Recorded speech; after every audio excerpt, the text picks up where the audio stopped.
में एक जगह अपनी दृष्टि को एकाग्र करिए। होशियारी यही रहे ये आंखों की पुतलियां हिलने ना पाए।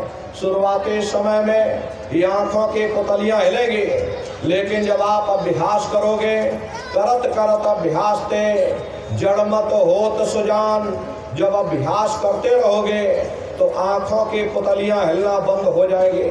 तो दूर सामने अंधेरे में एक जगह अपनी दृष्टि को एकाग्र करिएगा, या उस अंधेरे को ही देखते रहना। एक टक हो करके सामने अंधेरे को देखते रहना। उस समय किसी के बारे में विचार मत करना, किसी के बारे में सोचना नहीं, शरीर को बिल्कुल हिलाना डुलाना नहीं। शून्य हो करके सामने अंधेरे को देखते रहना। देखते देखते आपकी दृष्टि सामने अंधेरे में टिक जाएगी, और जैसे ही आपकी दृष्टि उस अंधेरे में एकाग्र हुई तो सुई की नोक के बराबर काले में भी काला बिंदु, बड़ा चमकीला बिंदु होगा, चम चम चम चम चमकेगा। वो आपको अंतर में सामने दिखाई पड़ जाएगा। जब वो चमकदार बिंदु सामने दिखाई पड़ जाए तो आप अपनी दृष्टि को उस बिंदु पर एकाग्र कर देना। प्रेमी भाई बहनों, जब आप अपनी दृष्टि बिंदु पर एकाग्र करोगे तो बिंदु के चारों तरफ से बड़ा भारी प्रकाश निकलेगा, चक्र की तरह से बहुरंगी प्रकाश होगा। वो प्रकाश धीरे धीरे बड़ा होता चला जाएगा। साधक इतना मोहित हो जाता है कि बिंदु को छोड़ देता और दाएं बाएं प्रकाश को देखने में लग जाता। जब आप दाएं बाएं प्रकाश को देखने में लग जाओगे, क्योंकि प्रकाश उस बिंदु से निकल रहा और आपने बिंदु को छोड़ दिया और प्रकाश को देखने में लग गए, तो प्रकाश भी गायब हो जाएगा, बिंदु भी गायब हो जाएगा, फिर अंतर में अंधेरा छा जाएगा, फिर आपको उतनी मेहनत करनी पड़ेगी। इसलिए दाएं बाएं बिल्कुल मत देखना। आपका निशाना उस बिंदु पर टिका रहे जिसमें से वो प्रकाश निकल रहा। वही बिंदु दरवाजा है, वही बिंदु खिड़की है, उसी को हरि का द्वार यानी कि हरिद्वार कहा गया। बहुत विशाल वो दरवाजा। हरे प्रेमी भाई बहनों, ये संसार कुछ नहीं, ऐसे लाखों संसार एक साथ इकट्ठे करके और दरवाजे के अंदर से डाल दिए जाए, पता तक नहीं चलेगा। इतना विशाल वो हरि का द्वार है।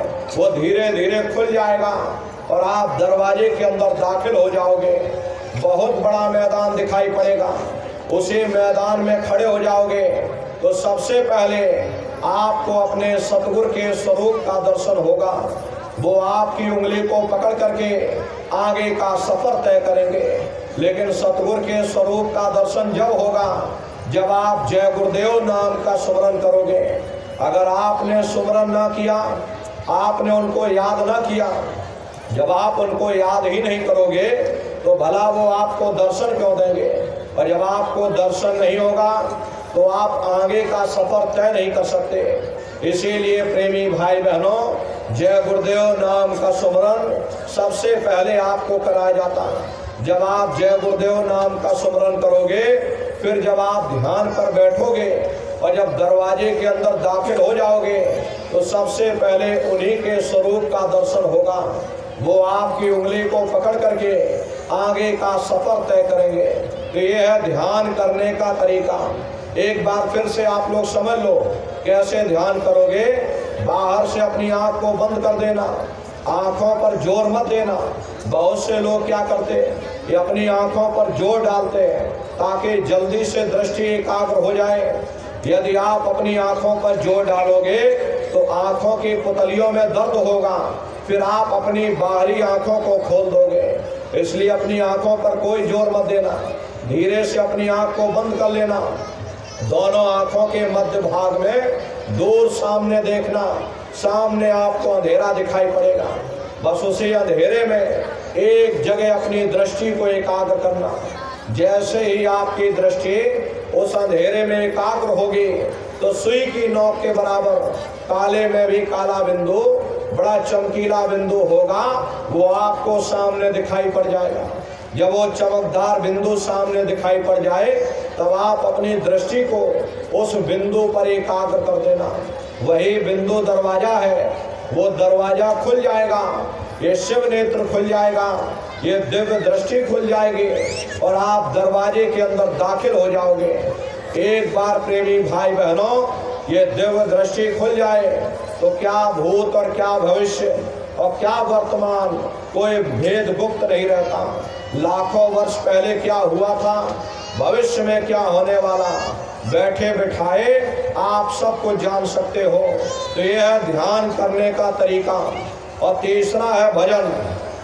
भजन कहते हो शब्द को सुनना, उस नाम को सुनना, उस आवाज को सुनना जो मालिक के घर से आवाज आ रही।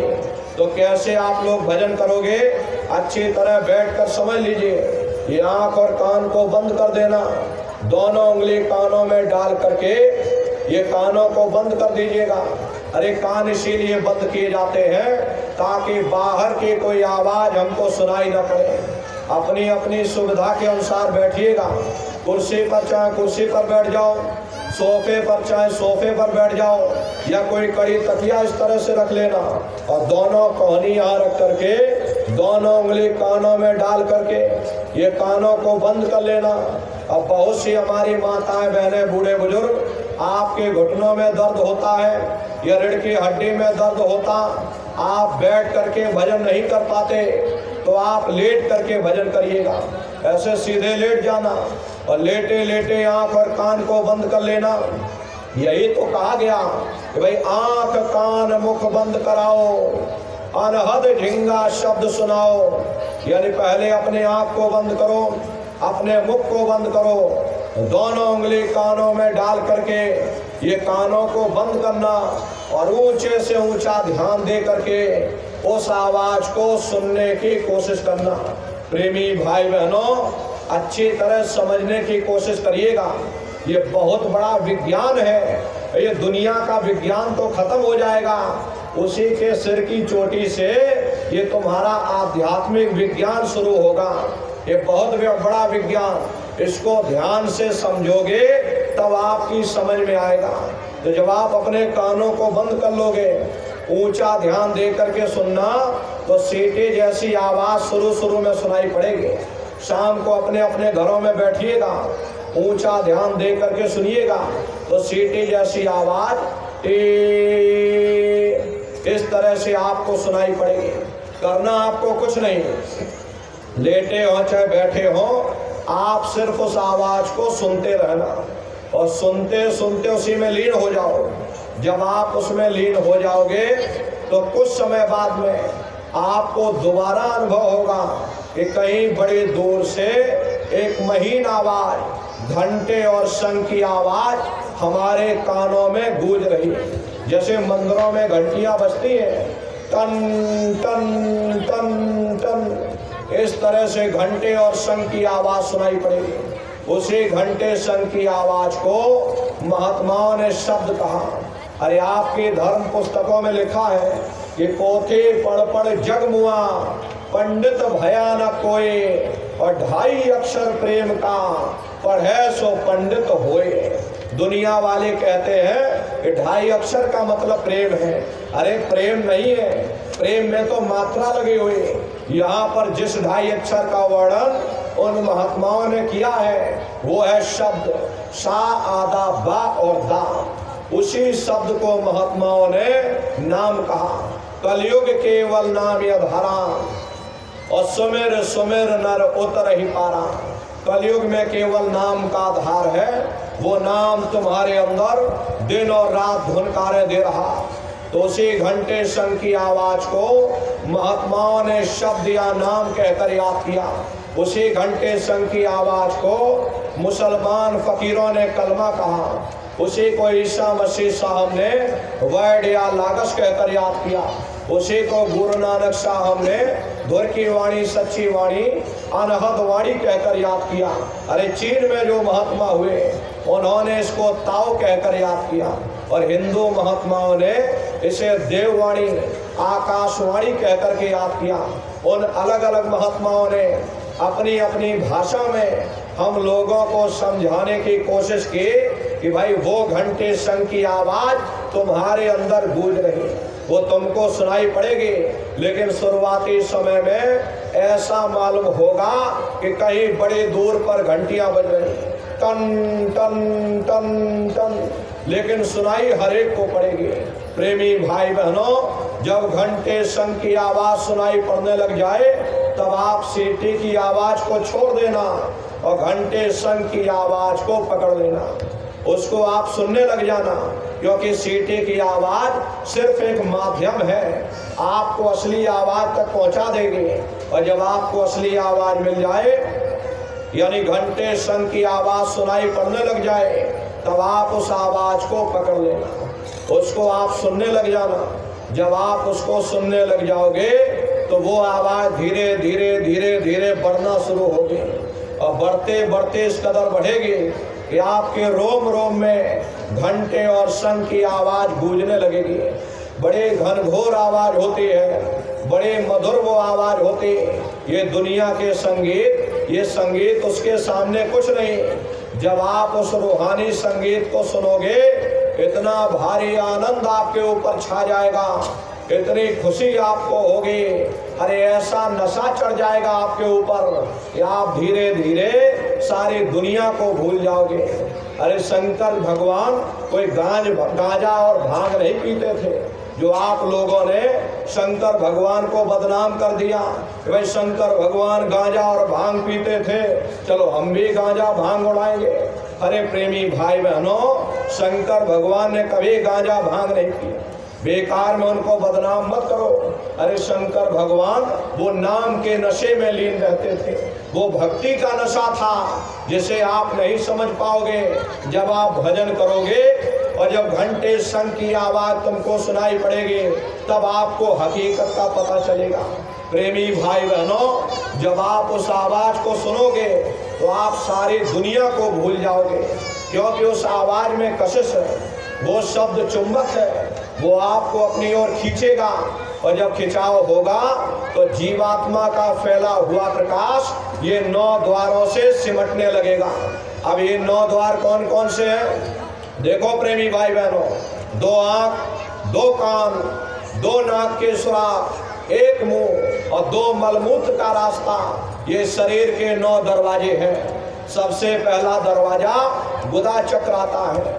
गुदा चक्र में गणेश जी वास करते हैं, गणेश जी वहाँ के मालिक हैं। ये 4 दल का कवल है, वहाँ पृथ्वी तत्व पाया जाता है। उसके ऊपर इंद्रिय चक्र आता है, इंद्रिय चक्र में ब्रह्मा जी वास करते, ब्रह्मा जी वहाँ के मालिक हैं। ये 6 दल का कवल है, वहाँ पर जल तत्व पाया जाता है। उसके ऊपर ये नाभि चक्र आता है, नाभि चक्र में विष्णु जी वास करते, ये 8 दल का कवल है, यहाँ पर अग्नि तत्व पाया जाता है। उसके ऊपर ये हृदय चक्र आता है, हृदय चक्र में शिव जी वास करते, ये 12 दल का कवल है, यहाँ पर वायु तत्व पाया जाता है। अरे वास तो वो ऊपरी मंडलों में करते हैं, लेकिन उनका प्रकाश, उनकी किरणें इन चक्रों पर पड़ती हैं। उसी के ऊपर एक कंठ चक्र आता है, यहाँ आद्या महाशक्ति की किरणें पड़ती हैं और ये 16 दल का कवल है।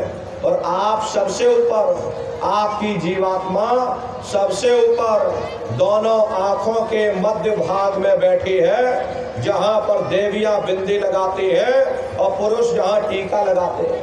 ये बिंदी टीका यहाँ इसीलिए लगाया जाता क्योंकि यहाँ जीवात्मा बैठी है, उसका श्रृंगार किया जाता, और कोई दूसरा कारण यहाँ बिंदी टीका लगाने का नहीं है। अरे लगाने को यहाँ लगा लो, यहाँ लगाओ, यहाँ लगाओ, लेकिन यहीं पर इसीलिए लगाया जाता क्योंकि यहाँ जीवात्मा बैठी है और यहीं पर बैठ करके जीवात्मा अपने प्रकाश को नीचे के चक्रों में फैलाती है, जिससे आपका ये शरीर चलता, आपके पैर चलते, आपके हाथ चलते, शरीर का हर एक अंग चलता है। तो जब आप भजन करोगे और घंटे शंख की आवाज को सुनोगे तो उस आवाज में कशिश है, वो शब्द चुंबक है, वो आपको अपनी ओर खींचेगा। और जब खिंचाव होगा तो जीवात्मा का फैला हुआ प्रकाश ये 9 द्वारों से सिमट करके यहाँ 10वें द्वार पर एकाग्र हो जाएगा, जहाँ ये जीवात्मा बैठी हुई। और जैसे ही जीवात्मा का प्रकाश सिमट करके यहाँ इकट्ठा हुआ, तुरंत वो शब्द जीवात्मा को खींचकर इस शरीर से अलग कर देगा। फिर आप अपनी आंखों से देखिएगा कि हमारा शरीर ये है और हम ये खड़े, आप अपने ही शरीर से फिर अलग हो जाओगे। प्रेमी भाई बहनों, फिर यही जीवात्मा उसे घंटे शंख की आवाज को पकड़ करके और ब्रह्मांडों की चढ़ाई करेगी। जैसे चिड़िया होती है, चिड़िया घोंसले से निकल करके और आसमानों की उड़ान भरती है और शाम को फिर अपने घोंसले में आ जाती है, ऐसे ही तुम्हारी जीवात्मा इस शरीर रूपी घोंसले से निकल करके और ब्रह्मांडों की सैर करेगी, देवी देवताओं के दर्शन करेगी, आसमानों की उड़ान भरेगी और घूम करके फिर अपने शरीर में वापस चली आएगी।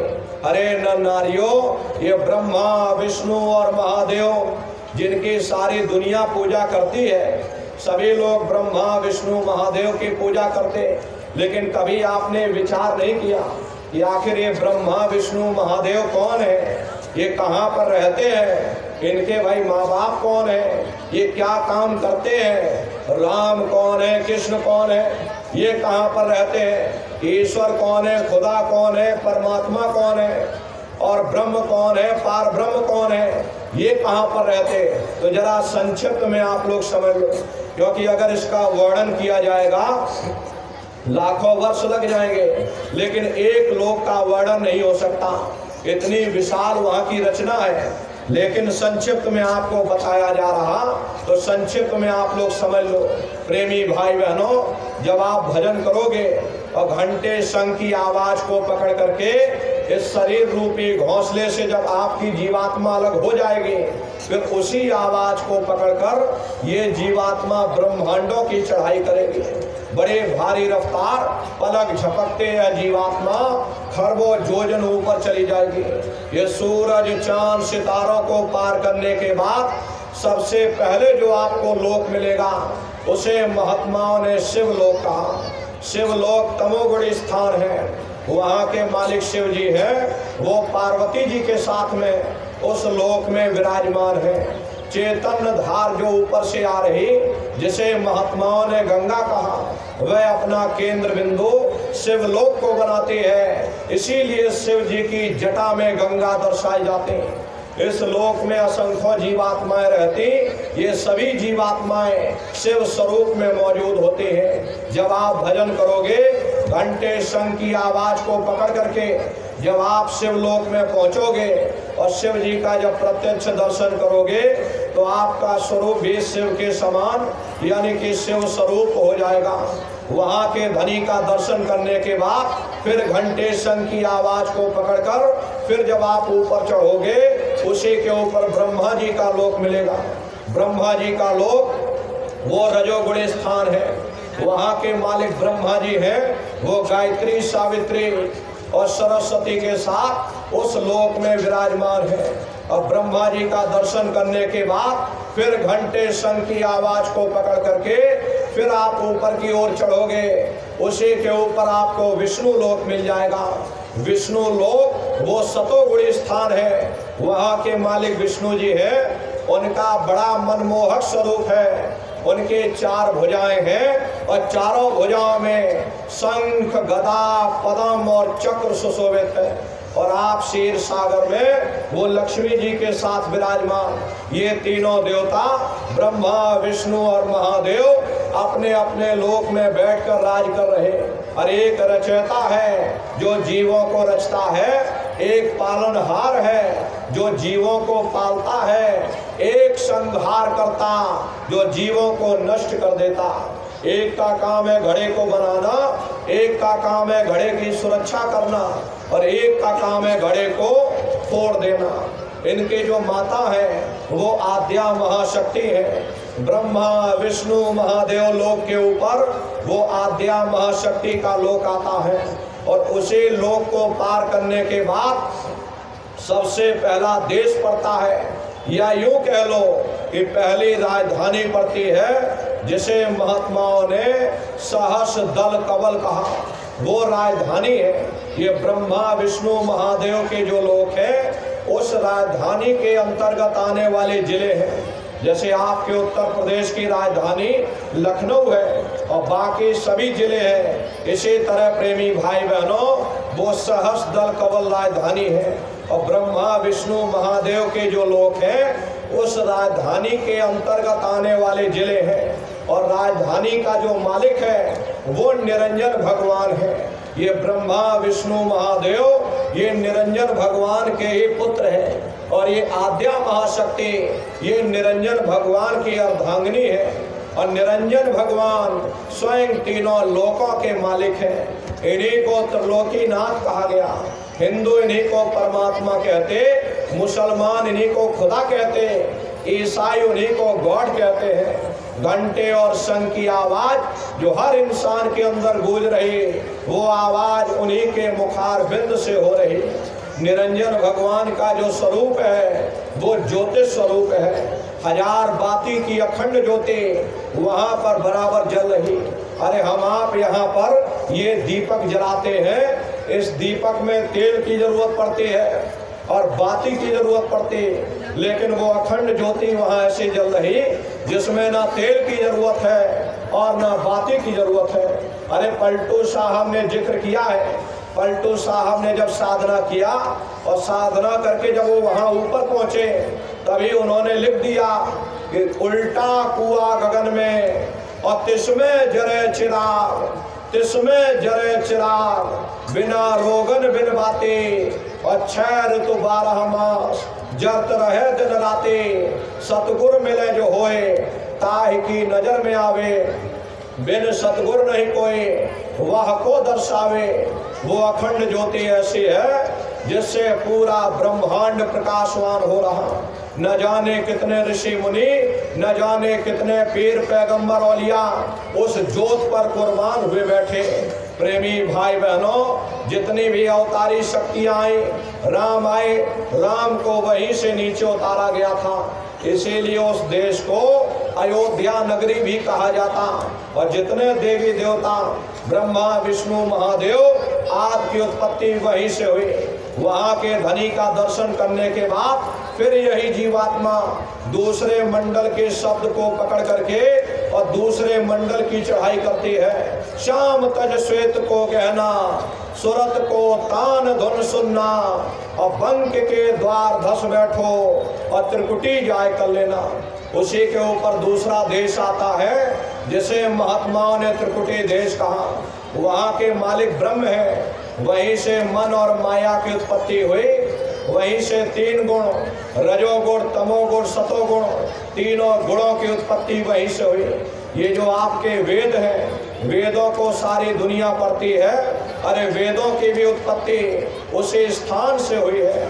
महात्मा कहते हैं कि त्रिकुटी महल में विद्या सारा, घर हर गरजे बजे नगारा, लाल वरण सूरज उजियारा। वहाँ पर 2 धुने, बादलों की गर्जन और मृदंग की आवाज उस लोक में गूंजती रहती। ओम का जाप बराबर वहाँ होता रहता। और ब्रह्म का जो स्वरूप है लाल वरण सूरज उजियारा, ये सूरज कुछ नहीं, ऐसे लाखों लाख सूर्य इकट्ठे करोगे वहाँ का एक सूर्य बनेगा। ब्रह्म का जो स्वरूप है सुबह के लाल सूर्य के समान, इसीलिए वहाँ का पूरा ब्रह्मांड लाल है। जहाँ तक आपकी निगाह जाएगी ब्रह्म देश में चारों तरफ आपको लाल ही लाल नजर आएगा। अरे महात्माओं ने जब साधना किया और साधना करके जब ऊपर गए तभी उन्होंने लिख दिया कि लाली मेरे लाल के और जित देखोत लाल, और लाली देखन में गई और मैं भी हो गई लाल। वो पूरा ब्रह्मांड ही लाल है। जितने साधक वहाँ पहुँच जाते उन सभी को योगेश्वर कहा जाता। योगेश्वर भगवान श्री कृष्ण उसी देश में वास करते हैं।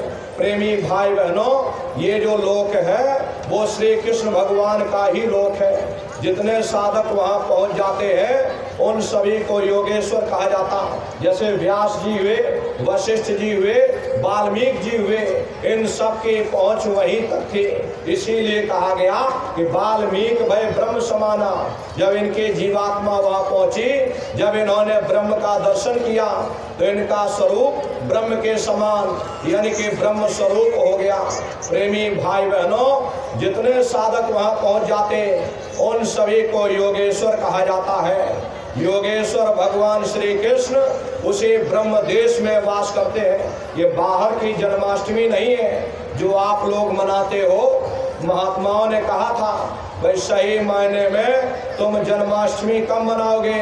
जब तुम्हारी ये जीवात्मा 5 तत्व जल पृथ्वी अग्नि वायु आकाश और 3 गुण रजोगुण तमोगुण सतोगुण 5 तत्व 3 गुणों से परे होकर के और जब ब्रह्म देश में पहुंच करके जब कृष्ण भगवान का दर्शन कर लेगी तब सही मायने में जन्म अष्टमी मनाई जाएगी। वहाँ कृष्ण भगवान का दर्शन करने के बाद फिर यही जीवात्मा तीसरे मंडल के शब्द को पकड़ करके तीसरे मंडल की चढ़ाई करती है। आगे पहुंची सुन झंकार ररंकार धुन सुनी पुकार, आगे श्वेत शून्य है भाई और मान सरोवर पैठ नाई। इसी के ऊपर तीसरा देश आता है जिसे महात्माओं ने शून्य देश कहा, उसी को रारंग देश कहा जाता, उसी को अक्षर और नेति कहा जाता। वहाँ के जो मालिक हैं वो रारंग पुरुष यानी कि पार ब्रह्म पुरुष है। वहाँ किंगरी और सारंगी 2 धुनें उस लोक में बराबर गूंजती रहती है। और पार ब्रह्म पुरुष का जो स्वरूप है वो पूर्णमासी के चंद्रमा के समान बड़ा ही मनमोहक स्वरूप है। इसी स्थान पर प्रेमी भाई बहनों एक बहुत बड़ा अमृत का सरोवर बना जिसे महात्माओं ने मान सरोवर कहा। वो मान सरोवर कितना लंबा कितना चौड़ा आज तक उसकी कोई गहराई था नहीं ले पाया। महात्माओं ने इशारों में बता दिया कि ये जो संसार है इस संसार में जो समुद्र है ऐसे लाखों समुद्र एक साथ इकट्ठे करके उस मान सरोवर में डाल दिए जाएं उसकी एक बूंद के बराबर नहीं। इतना विशाल वो अमृत का सरोवर। जब महात्माओं ने उसको देखा तो हम जीवों को समझाने के लिए किसी ने उसका नाम गंगा रख दिया, किसी ने उसका नाम जमुना रख दिया, गुरु नानक साहब ने अमृतसर रख दिया। जब तुम्हारी ये जीवात्मा उस अमृत के सरोवर में स्नान करेगी तो जन्म जन्मांतरों के मैले पाप कर्म साफ हो जाएंगे। अरे यहाँ के पानी से तुम्हारे कर्मों की सफाई नहीं होने वाले, ये बाहर का पानी तुम्हारे शरीर के मैल को धो सकता, लेकिन जो पापों का मैल है वो जब साफ होगा जब आप तीसरे मंडल पर पहुंच करके उस गंगा में डुबकी लगाओगे। उसमें स्नान करने के बाद ये जीवात्मा हंस रूप हो जाती है। हंसन मिले हंसा हो जाए मिले जो अमी आहारा है। जीवात्मा का खुद का प्रकाश उस अमृत के सरोवर में स्नान करने के बाद में 16 सूर्य के बराबर हो जाता। तब फिर यही जीवात्मा चौथे मंडल के शब्द को पकड़ करके चौथे मंडल की चढ़ाई करती है। 2 पर्वत के संग निहारो और भंवर गुफा ते संत पुकारो। 2 पर्वतों को पार करने के बाद वो बड़ा सुंदर देश आता जिसे महात्माओं ने भंवर गुफा कहा।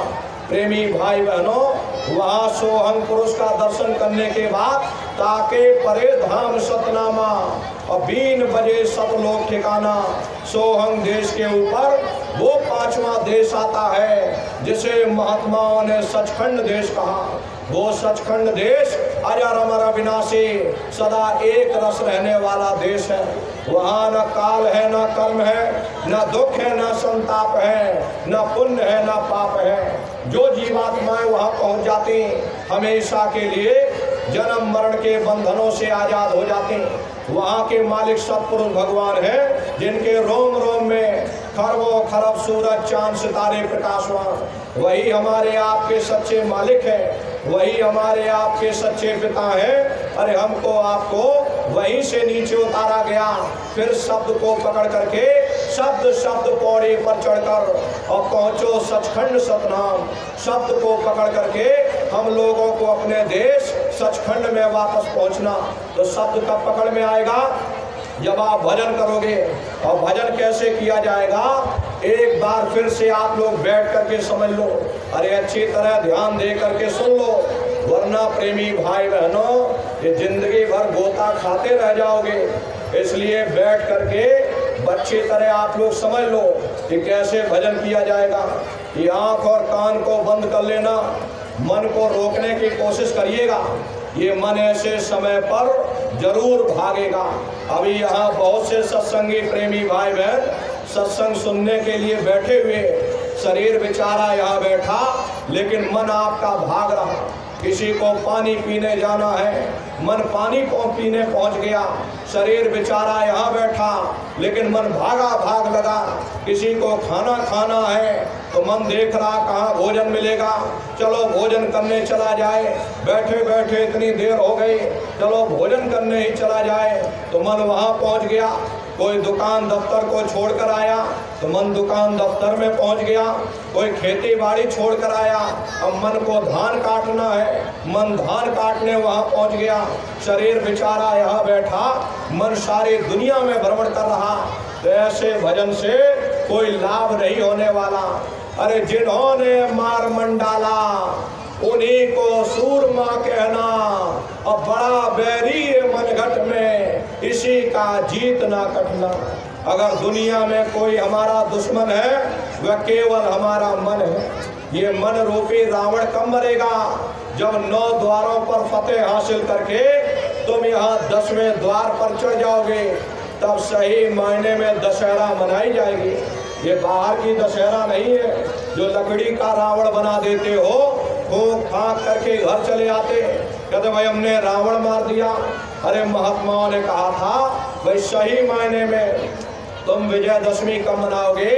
जब 9 द्वारों पर फतेह हासिल करके तुम यहाँ 10वें द्वार पर चढ़ जाओगे, तब सही मायने में विजयदशमी मनाई जाएगी। तब ये मन रूपी रावण मरेगा, तब तुम्हारी ये जीवात्मा, अरे इसी जीवात्मा को महात्माओं ने राम भी कहा। अरे आपकी धर्म पुस्तकों में लिखा है, एक राम दशरथ का बेटा, एक राम घट घट में लेटा, एक राम का शकल पसारा, एक राम है सबसे न्यारा। एक वो राम है जो अयोध्या के वासी है, एक राम घट घट में लेटे, यानी हमारे आपकी जीवात्मा जो हर एक के अंदर मौजूद है। महात्माओं ने कहा भाई एक वो राम है, एक राम का शकल पसारा, यानी पहले स्थान के मालिक वो निरंजन भगवान जिनको दुनिया त्रिलोकी नाथ कहती है, जिनका ये पूरा पसारा है, पूरा संसार है। महात्माओं ने कहा भाई एक वो राम है और एक राम है सबसे न्यारा, 5वें स्थान के मालिक वो सतपुरुष भगवान जो हमारे आपके सच्चे पिता है। महात्माओं ने कहा भाई एक वो राम है।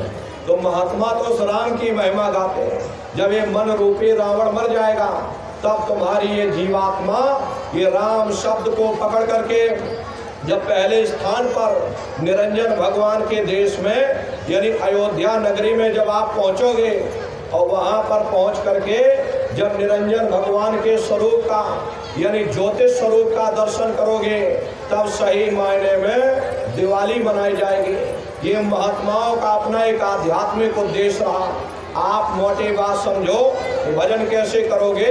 आँख कान को बंद कर लेना, ऊंचा ध्यान दे करके सुनिएगा। सीटी जैसी आवाज मिलेगी उसको आप पकड़ लेना, उसको सुनते रहना। कुछ समय बाद में आपको दोबारा अनुभव होगा कि कहीं बड़ी दूर से एक महीन आवाज, घंटे और शंख की आवाज हमारे कानों में गूंज रही। जब घंटे शंख की आवाज सुनाई पड़ने लग जाए, तब आप सीटी की आवाज को छोड़ देना और घंटे शंख की आवाज को पकड़ लेना। एक बार प्रेमी भाई बहनों, आप उस आवाज को पकड़ लो, फिर वो आवाज आपको नहीं छोड़ेगी, खींच करके शरीर से अलग कर देगी। तो रोज आना, रोज जाना, रोज ब्रह्मांडों की सैर करना, रोज देवी देवताओं के दर्शन करना, रोज आसमानों की उड़ान भरना और रोज अपने शरीर में, अपने घोंसले में फिर वापस चले आना। ये भजन करने का तरीका। भजन का मतलब है भजो, अपने घर वापस चलो।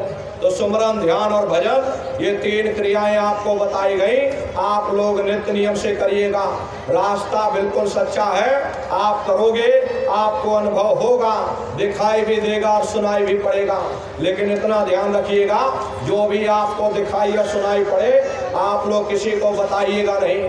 बहुत से प्रेमी गलती कर देते हैं और खुशी के मारे दूसरों को बता देते। और उन पर हजम नहीं हो पाता। इतनी खुशी होगी कि आप दूसरों को बोल दोगे कि हमको ऐसे ऐसे ब्रह्मांड दिख रहे, नदी पेड़ पहाड़ झरने दिख रहे। अगर आपने दूसरों को बता दिया, वो ऊपर बैठा हुआ वहीं से बंद कर देगा, फिर दिखाई सुनाई देना हमेशा के लिए बंद हो जाएगा। इसलिए ऐसी गलती मत करना। ये गूंगे की मिठाई है, ये परमार्थी दौलत है। अरे आप अपनी दौलत को घर में कितना छिपा करके रखते, अलमारी में बंद करके रखते, कोई बाजार में ढिंढोरा नहीं पीटता मेरे घर में इतनी दौलत रखी। अब अगर ढिंढोरा पीटोगे चोर चोरी कर ले जाएंगे। ऐसे ही वो परमार्थी दौलत है, जितना उसको छिपा करके रखोगे उतना रास्ता खुलता चला जाएगा। तो भजन ध्यान सुमरन नित्य नियम से आप लोग करिएगा।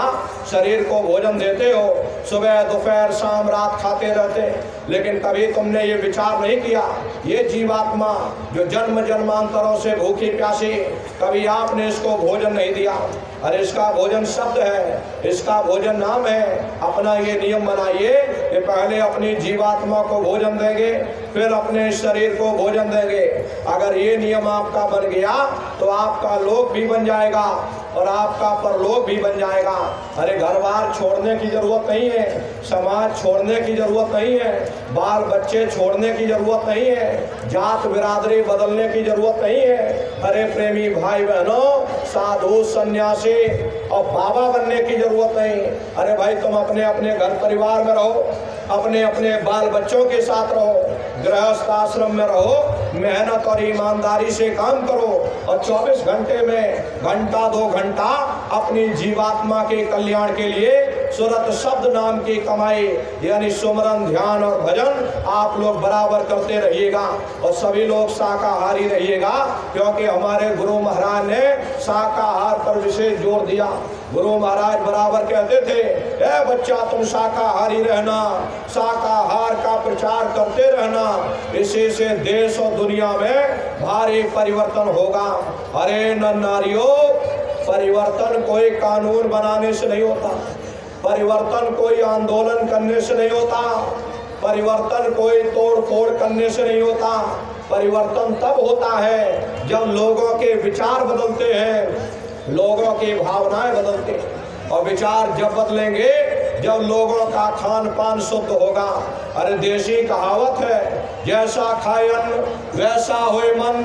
जब इंसान पशुवृत्ति भोजन करेगा उसकी बुद्धि स्वतः ही पशुओं जैसी हो जाएगी, सोच विचार उसका चिंतन स्वतः ही पशुओं जैसा हो जाएगा। फिर जिस शराब के नशे में माँ बहन बेटी की पहचान खत्म हो जाए, उस शराब को पी करके यह कैसे पता चलेगा कि क्या अच्छा और क्या बुरा है। यही कारण है कि आज घर समाज में, देश और दुनिया में, आपसी मुल्कों में ये रगड़े और झगड़े फैले हुए। अरे नर नारियों, हम लोग मंदिर बनवाते हैं, हम लोग मस्जिद बनवाते, उन मंदिरों में नहा धो करके जाते हैं, कहते भाई परमात्मा के रहने की जगह है, हमें नहा धो करके जाना चाहिए, फूल अगरबत्ती ले जाना चाहिए। कोई उन मंदिरों में कूड़ा कचरा नहीं डालता। अगर कूड़ा कचरा डालोगे तो आपस में लाठियां चल जाएंगी। फिर ये जो हरि मंदिर है, ये पंच भौतिक शरीर जिसे महात्माओं ने हरि मंदिर कहा, और इसमें तुम हाड़ मांस के लोथड़े डालते हो, शराब के कतरे डालते, अपने बनाए हुए ईंट गारे के मंदिर की तुम कद्र करोगे और परमात्मा के बनाए हुए इस हरि मंदिर की कद्र नहीं करोगे तो सख्त सजा मिलेगी। अरे महात्माओं ने लिखा है, तिल भर मच्छी खाई के कोटि गौ दे दान और काशी करवट जा मरे निश्चय नरक निदान। यदि तिल भर भी मच्छी खा करके फिर चाहे कोटान कोट गौओं का दान करो और काशी में जा करके मत्था रगड़ते रगड़ते अपनी जीवन लीला को वहीं बिता दो, फिर भी तुमको तुम्हारे गुनाहों की सजा मिलेगी, कोई बच नहीं सकता। क्योंकि कर्म भूमि है, यहाँ तुम जैसा कर्म करोगे वैसा ही फल तुमको मिलेगा। देखिए इस कर्म भूमि पर कृष्ण भगवान तक नहीं बच पाए। उस समय पर बाली को छिप करके बाण मारा, वही बाली कृष्ण अवतार में बहेलिया बन करके आ गया।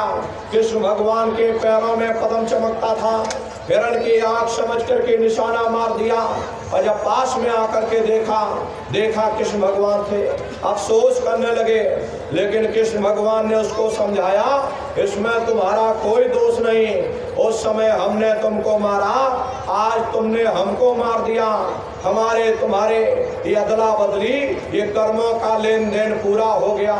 कर्म प्रधान विश्व रच राखा, जो जस करे सो तस फल चाखा। ये कर्मों का ऐसा देश है, यहाँ तुम जैसे बीज बोगे वैसी ही फसल काटोगे। इसलिए प्रेमी भाई बहनों, आप सभी लोग शाकाहारी रहिएगा और शाकाहार का प्रचार अपने अपने क्षेत्रों में आप लोग बराबर करते रहना। ये बहुत बड़ा धर्म का प्रचार है। अरे नर नारियों, सत्युग कैसे आएगा, राम राज कैसे आएगा? अरे राम राज कोई भाषण देने से नहीं आने वाला। राम राज जब आएगा जब आप धर्म का प्रचार करोगे, और धर्म का प्रचार करने की जिम्मेदारी हम समस्त प्रेमी भाई बहनों की है, क्योंकि हम सभी लोग अपने गुरु महाराज के जलाए हुए चिराग हैं। ये जिम्मेदारी कोई साधु महात्माओं की ही नहीं है। अरे साधु महात्माओं ने ही धर्म का ठेका नहीं ले रखा।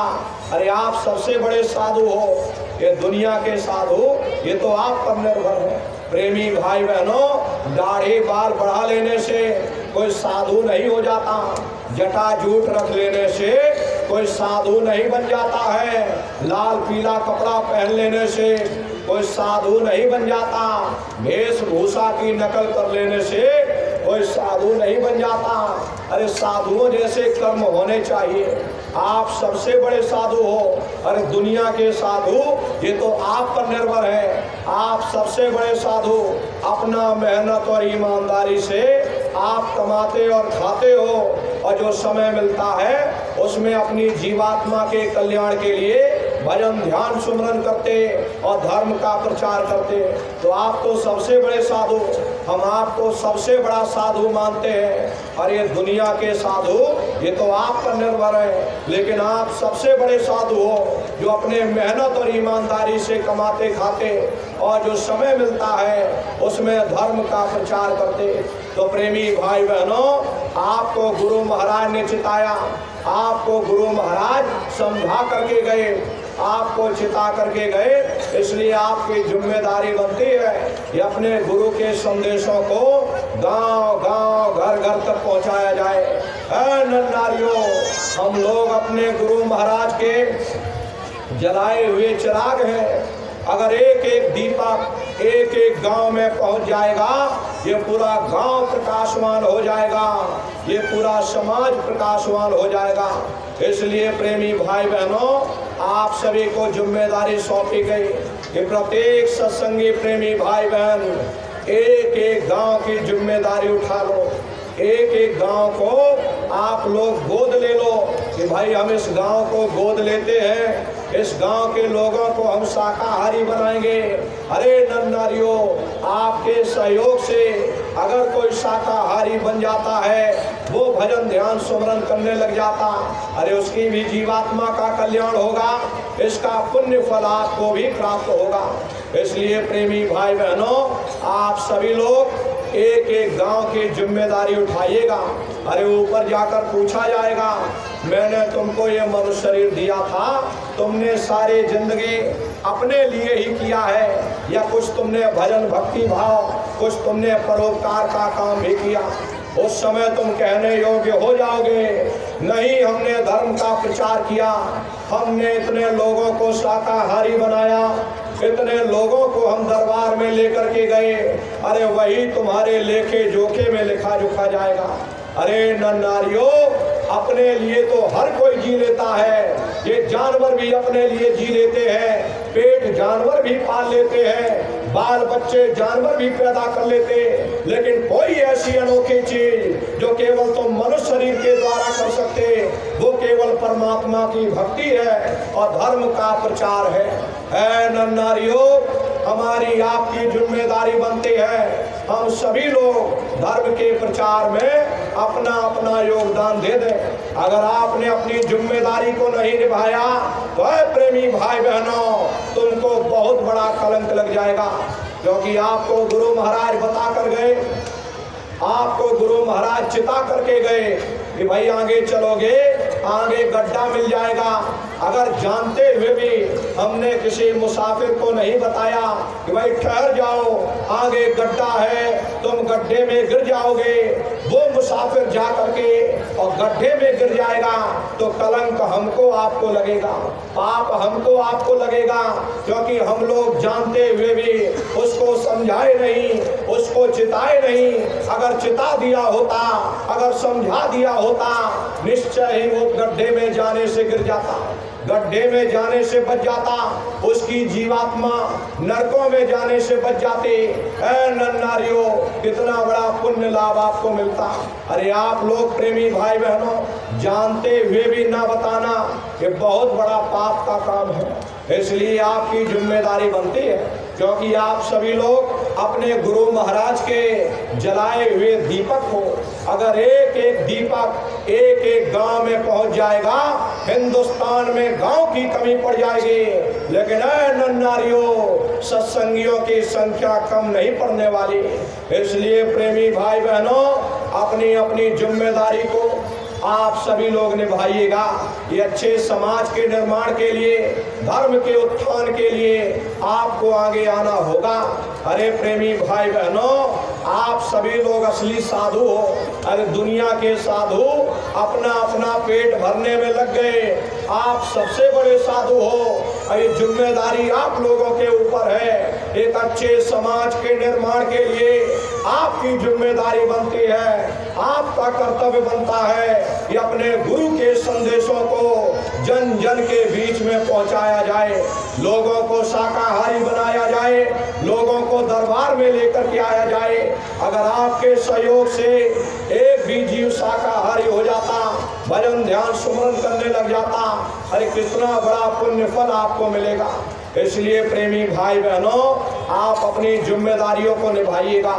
अरे यही तो गुरु महाराज अपने आखिरी समय में कह करके गए थे, ये बच्चा तुम गांव गांव में भजन केंद्र की स्थापना करना, गांव गांव में सत्संग होने लग जाए, गांव गांव में भजन होने लग जाए। जब गांव गांव के लोग भजन करने लग जाएंगे, गांव गांव के लोग सत्संग करने लग जाएंगे, जब गांव बदल जाएगा, ये पूरा समाज ही बदल जाएगा।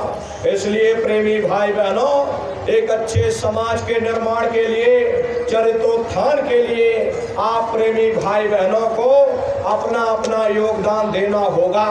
आप सभी लोग धर्म के प्रचार प्रसार के लिए एक एक गांव की जिम्मेदारी उठाओ, एक एक गांव को आप लोग गोद ले लो, गांव गांव में जा कर के घर घर लोगों से मिलो, गुरु महाराज की वचन वाणियों से उनको प्रेरित करो, उनको शाकाहारी बनाओ, उनको दरबार में लेकर के आओ। गांव गांव में नई संगत खड़ी हो जाएगी। एक अच्छे समाज का निर्माण गांव गांव में जब हो जाएगा, ये गांव बदल जाएगा, ये समाज बदल जाएगा। अरे परिवर्तन जब भी होता है गांव से होता है। अरे नर नारियों, इतिहास उठाकर देख लो, परिवर्तन जब भी हुआ गांव से ही परिवर्तन हुआ। छोटे छोटे लोगों ने ही परिवर्तन किया, ये बड़े लोगों का काम नहीं है। अरे बड़े लोग ये बिन पैदे के लोटे हैं, जिधर ये हवा चलेगी ये उधर ही लुढ़क जाएंगे। इसलिए नर नारियों, आपका धर्म है, आपका कर्तव्य है कि अपने गुरु के संदेशों को गांव गांव घर घर तक पहुंचाइएगा। हम आपसे यही प्रार्थना करेंगे, प्रत्येक सत्संगी प्रेमी भाई बहन एक एक गांव को गोद लेकर के गांव गांव में नई संगत को तैयार करना, नया संगठन खड़ा करिएगा। और देखो प्रेमी भाई बहनों, अभी हमारे गुरु महाराज के गुरु महाराज यानी पूज्य दादा गुरु महाराज का ये पावन भंडारे का कार्यक्रम 11 दिसंबर से और 15 दिसंबर तक मथुरा आश्रम पर मनाया जाएगा। तारीख आप लोग याद रखिएगा, 11 से 15 दिसंबर तक आप सभी प्रेमी भाई बहन इस भंडारे के अवसर पर सपरिवार सादर आमंत्रित हैं। आप लोग अवश्य ही पधारिएगा और अपने अपने बच्चों को भी साथ में लेकर के आया करिए। ये सबसे बड़ी गलती आप लोग यही करते हो कि अकेले अकेले चल पड़ते। और बच्चों को नहीं लाते हो कि भाई ये बच्चे छोटे छोटे, क्या जरूरत इनको वहाँ ले जाने की है, अरे इनकी तो पढ़ाई लिखाई की उम्र है, चलो इनको पढ़ने लिखने दो। ये भजन पूजा का काम तो हम बूढ़े बुजुर्गों का है, सत्संग सुनने का काम हम बूढ़े बुजुर्गों का है, ये बच्चों की तो पढ़ाई लिखाई की उम्र है, चलो इनको पढ़ने लिखने दो। अरे प्रेमी भाई बहनों, ये सबसे बड़ी तुम्हारी गलती है।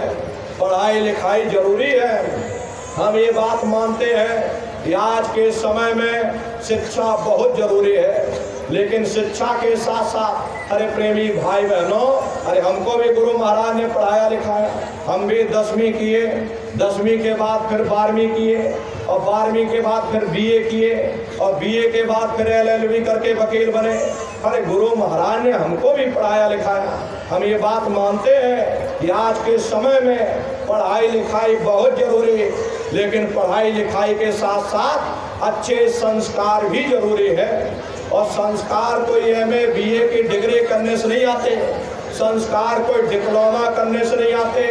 अगर MA BA की डिग्री करने से बच्चों के अंदर संस्कार पड़ जाते तो हिंदुस्तान में इतने वृद्धाश्रम न खोले गए होते। अरे संस्कार पढ़ेंगे महात्माओं के वचनों से, संस्कार पढ़ेंगे सत्संग के माध्यम से। ये बच्चे देश के भविष्य हैं। एक अच्छे समाज के निर्माण के लिए बच्चों के अंदर अच्छे संस्कार डालना इस समय की बहुत बड़ी मांग है। इसलिए अपने अपने बच्चों को बराबर सत्संग में लाते ले जाते रहिएगा। और जब घर में तुम्हारे बच्चे हो, गुरु महाराज की कोई पुस्तक दे दो। अरे सामूहिक रूप से घर में भजन ध्यान सुमरन पर बच्चों को बैठाया करो, बच्चों को संगत की सेवा में जोड़ दो, उनको भी शाकाहारी के प्रचार में ले जाओ।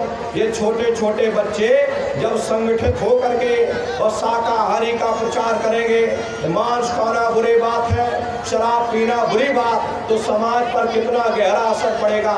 देखो ये छोटे छोटे बच्चे और हमको समझाने आए हैं मांस खाना बुरी बात, शराब पीना बुरी बात। अरे समाज पर तो असर पड़ेगा ही, उन बच्चों के ऊपर भी इसका असर पड़ेगा कि भाई हम ये जो बात कह रहे, हमको भी इन चीज़ों से दूर रहना चाहिए। ये बच्चे कच्चे घड़े होते, बहुत से लोग शिकायत करते हमारे बच्चे हमारी बात नहीं सुन रहे, वो शराब पीने लगे। ये गलती आप लोगों की है। क्यों नहीं आपने अपने बच्चों पर ध्यान दिया, क्यों नहीं बचपन से अच्छे संस्कार डाले। इसलिए प्रेमी भाई बहनों, ये बच्चे कच्चे घड़े हैं, इनको बचपन से तैयार करना, अच्छे संस्कार डालना और सुमरन ध्यान भजन इनसे करवाते रहना। और दरबार में आप सभी लोग भंडारे के अवसर पर पधारिएगा। और प्रेमी भाई बहनों, भजन ध्यान सुमरन बराबर आप सभी लोग करते रहना। इसी के साथ अब हम अपनी वाणी को विराम देते हैं। यदि कोई गलती कोई भूल चूक कहने सुनने में हमसे हुई हो तो प्रेमी भाई बहनों हमको छोटा समझ करके आप सभी प्रेमी भाई बहन हमको क्षमा करेंगे। देखो प्रेमी भाई बहनों, आप लोग कोई धक्का मुक्की मत करना। बहुत से प्रेमी भाई बहन आप लोग चिंता मत करना, अभी हम नीचे उतर जाएंगे, एक एक से आप लोगों से मिल भी जाएंगे। कोई आप लोग धक्का मुक्की मत करना। ये ढोली वाले आप लोगों के बीच में जा रहे, जो भी आप लोग देना चाहते हो आप लोग ढोली में डाल दीजिएगा। और प्रेमी भाई बहनों, अभी हम आप लोगों के बीच में कर जाएंगे, आप लोग धक्का मुक्की मत करना। बारी बारी से आप लोग आइएगा, एक एक से मिल करके गुरु महाराज के बारे में वहाँ दर्शन कर लेना, प्रसाद लेकर के आप लोग आगे बढ़िएगा। भाई बहन धक्का मुक्की नहीं करेंगे, आप लोग बारी बारी से एक एक करके आइएगा। हम एक एक करके सबसे मिल भी लेंगे, लेकिन आप लोग धक्का मुक्की बिल्कुल मत करना। धक्का मुक्की करोगे तो नुकसान हो जाएगा। इसलिए प्रेमी भाई बहनों, कोई धक्का मुक्की नहीं, बारी बारी से आप लोग आना, मिल करके ही सबसे जाया जाएगा, कोई जल्दबाजी नहीं करेंगे। अच्छा, आप सभी लोग प्रेम से मालिक के पावन नाम का उच्चारण करिए। बोलो जय